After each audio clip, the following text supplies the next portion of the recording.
Здравствуйте! В эфире программа «Энергетика Якутии», отраслевые новости, и я ее ведущая Татьяна Каракулова. И вначале коротко о главных темах выпуска. Актированные дни нипочем. Работа по расчистке просек линии электропередачи в самом разгаре. Как будет реализовываться программа реконструкции распределительных сетей и как быть с тарифом при дорожающем топливе? Мы уже заложили этот рост. То есть мы сейчас уже заложили более высокий тариф. На вопросы программы ответил председатель правительства Якутии Владимир Солодов. Книжки в подарок. Якутскэнерго приняла участие во всероссийской благотворительной акции.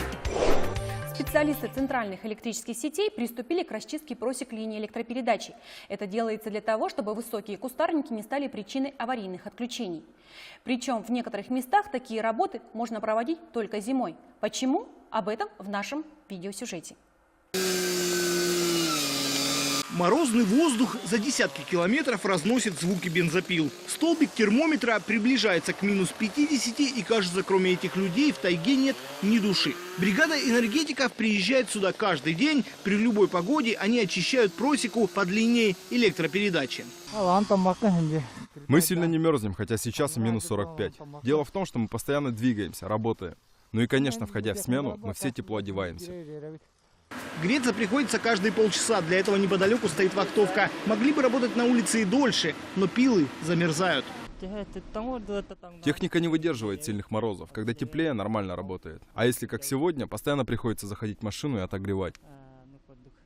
Зима – самое благоприятное время года для проведения таких работ. Нет гнуса, а по замороженным болотам и озерам легко передвигается тяжелая техника. К тому же без вреда для природы. Работаем зимой, потому что начинается где-то с мая месяца пожароопасный сезон. И по требованию лесного хозяйства мы должны убрать порубочные остатки до конца апреля. Сейчас очисткой просек занимаются все филиалы центральных электрических сетей Якутскэнерго. Ближе к весне им еще предстоит привести в порядок провода, очистить их от иния, который может стать причиной аварийного отключения. Большую часть января жители города Якутск испытывают дискомфорт от морозного тумана. Но вопреки расхожему мнению, объекты энергетики не являются причиной его появления из-за географического расположения станций Якутская ГРЭС и Якутская ГРЭС-2. К тому же выбросы имеют более легкую молекулярную массу по отношению к воздуху. По словам специалистов, якутский туман образуется из-за охлаждения насыщенных влагой теплых воздушных потоков. Принцип работы первой и второй станции они аналогичны с использованием газотурбинных установок.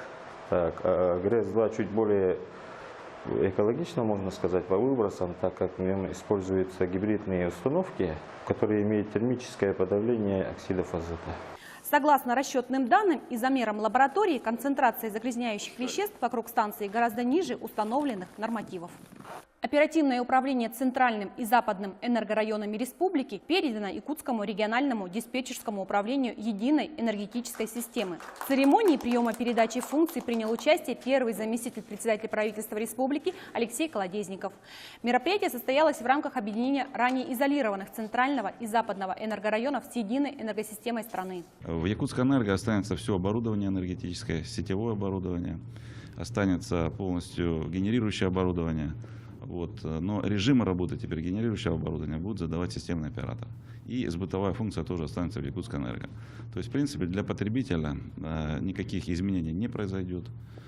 Произойдут изменения просто-напросто в системе планирования работы как у Якутскэнерго, так и у системного оператора. Западные и центральные энергорайоны охватывают территории 17 улусов. Их работа во второй синхронной зоне ЕС России существенно повысит надежность электроснабжения потребителей.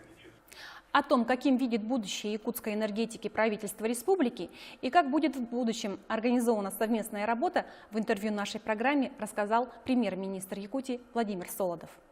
Правительством республики была утверждена программа на реконструкцию распределительных сетей. Однако источник был не определен. Планирует ли республика направлять средства на развитие энергетики?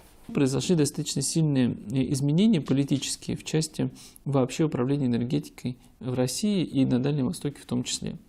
В частности, программа Дальнего Востока и Байкальского региона развития, она была переориентирована на развитие территории опережающего развития и поддержки инвестиционных проектов. А в части энергетики, конечно, вопрос тоже в целом по Дальнему Востоку изучается, и 2 года назад было принято решение о том, что необходимо провести выравнивание энерготарифов. И мы, конечно, рассчитываем, что энергетики будут активнее осуществлять систему замены за счет инвестиционной программы, которая может быть реализована как раз благодаря снижению тарифа. Еще раз поясню, что за счет сниженного тарифа мы держим тариф на одном уровне, а более высокий экономически обоснованный тариф, в который заложена инвестиционная составляющая, он компенсируется с федерального бюджета. И эта инвестиционная составляющая может идти на реконструкцию распределительных сетей. Это же, получается, экономия состояла, да, при выравнивании тарифов произошло.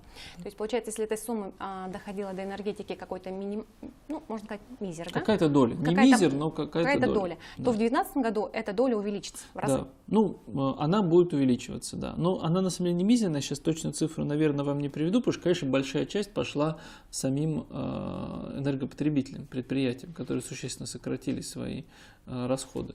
Но мы рассчитываем, да, что значительная часть этой прибавки будет идти на инвестиционные цели. Что делает правительство республики, чтобы не допустить долгов за свет и тепло со стороны бюджетных организаций? Вот в прошлом году была такая проблема, а в этом году как она будет решаться? Мы в этом году проводили очень большую работу, чтобы сократить объем задолженности. Связан тот объем задолженности, который был, понятно, что он возник не от хорошей жизни, а он возник от того, что у нас к концу прошлого года и в первой половине, вернее, к концу 2017 года и в первой половине 2018 года сложилась крайне неблагоприятная ситуация с бюджетом. То есть возникли серьезные денежные разрывы. И его закрывали тем, что вынуждены просто не платили по тем расходам, которые шли. Возникало накопление задолженности. Но я могу сказать, что в этом году в части энергетики мы ее полностью покроем. Топливо становится все дороже. Да? Это тема такая очень... Арктическая зона, получается, даже сказать, арктическая энергия зависит полностью от дизельного топлива. Тариф на сегодняшний день уже не покрывает эти расходы. В прошлом году был серьезный скачок цен на энергоносители, в первую очередь на сырую нефть. На дизельное топливо тоже, но на сырую нефть особенно. И он был не предусмотрен в тарифах, потому что тариф утверждается на год вперед.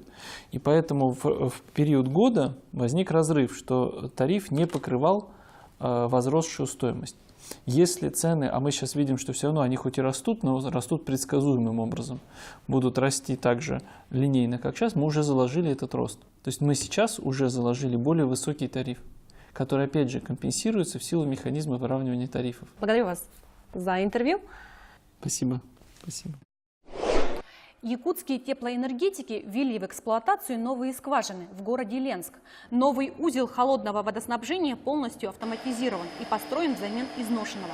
Современный проект выполнен в рамках договора по технологическому присоединению с дочерней компанией «Газпрома» и соответствует всем природоохранным требованиям. Производительность насосов 20 метров кубических в час позволит обеспечить снабжение чистой, качественной питьевой водой в необходимых объемах абонентов теплоэнергосервиса, населения города Ленск в зоне обслуживания данной скважины и новых промышленных объектов производственной базы номер 1 газопровода «Сила Сибири». Проект включает в себя более 200 метров сетей холодного снабжения, 2 водоподъемные скважины, из которых одна рабочая и одна резервная. Якутскэнерго приняло участие в благотворительной акции «Книжки в подарок». Воспитанникам детского сада «Подснежник» были подарены комплекты тактильных книг. Они выполнены специально для детей с нарушенным зрением. В них использовано множество деталей, помогающих малышам знакомиться с книжкой на ощупь. В комплект этих книг входит еще и такой инструмент, как волшебный карандаш, который позволяет при нажатии на определенные точки в картинке озвучивать то, что изображено на картинке. Данное мероприятие было организовано по инициативе ПАО «Русгидро». Головная компания его проводит с 2007 года и охватывает все регионы страны, в которых присутствует. На сегодня у меня все. Это были отраслевые новости энергетиков. До встречи.